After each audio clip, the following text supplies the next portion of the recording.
Hey, it's me. Welcome once again to my kitchen. Today we are going to I am going to try to make charoset without a blender. This is an traditional Ashkenazi recipe. Let's see if I can flip this around and nope. Okay, we're gonna just do this. These are the ingredients for Ashkenazi charoset. We have nuts. I have chosen walnuts. They're pretty common. Wine. I bought the cheapest wine that was available at the grocery store. It was about $5. I expect quality. We've got apples, core ingredient, raisins, always important, and cinnamon. First up is going to be the nuts. I, as mentioned, do not have a blender, so I have put some nuts in a Ziploc bag. I've got a hammer, and we're gonna see how this goes. You can see my box of stuff to get rid of. I have wrapped the baggie of nuts in a towel. I have the hammer. It's a great way to get your aggression out.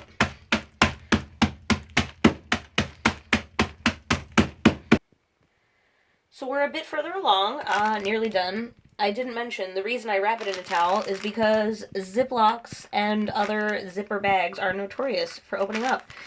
And if you don't wrap it in a towel, you will end up with a kitchen floor full of nut shards. Do not recommend. The nuts are done. Now let's move on to the apples. Alright, I have peeled and quartered my apples, and I have here a box shredder in Tupperware.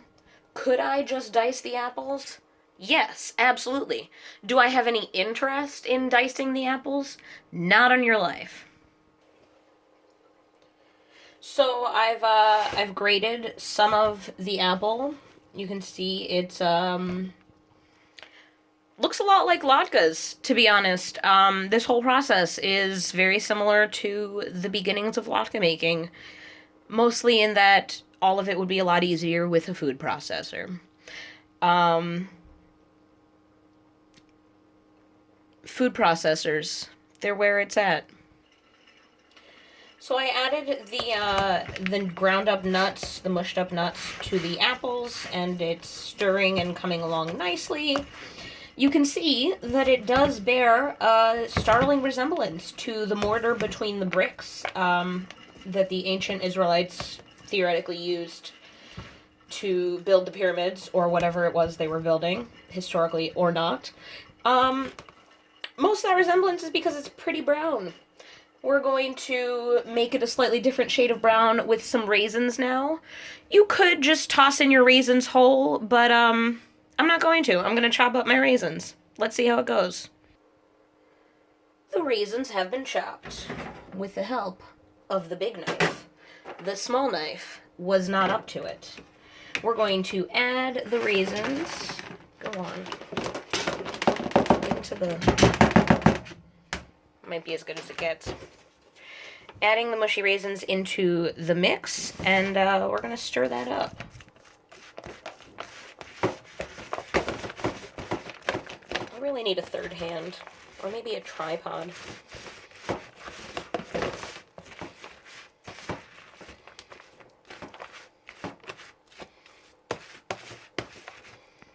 That doesn't really look like enough raisins. I'm gonna add more. More raisins have been added. Now we have the last two steps of the Ashkenazi version of this recipe. It occurs to me, by the way, that many of you may be wondering about measurements and quantities. I don't know. I started with 4 apples because there's going to be 4 of us at the Seder. It's now looking like a lot more than 4 people need, but also this is one of my favorite parts of the Seder, so I tend to just make extra and eat it with a spoon, always. But I think I probably had about a cup of walnuts, 2 or 3 handfuls of raisins, and I don't know, we're gonna see how much wine ends up in this thing. Not much, because I don't like wine, and I'll be honest, I tasted it, it's not good. Not that I expected a lot for $5 bottles of wine, but not good. So let's have a go at this. Why we put wine in this, I don't really know. There's a lot of different recipes. The only rules are that it has to be, here's the cinnamon, it has to be sweet, and it needs to look like brick mortar. That's the only information I have. In a bunch of Sephardic traditions and Mizrahi traditions, I know they use dates and figs and other dried fruits. Every family tends to have their own recipe, and this is one of those foods that, like, you know how a lot of cookie recipes will be like, cook until it's done, bake until finished, and until you've made cookies, you're like, I don't get it. This is one of those things that once you've eaten a lot of charoset, you just kind of know what it should be like. You'll be able to taste it and be like, oh, that's wrong, and fix it somehow. So, here's hoping that's not the case this year. Let's give it a taste.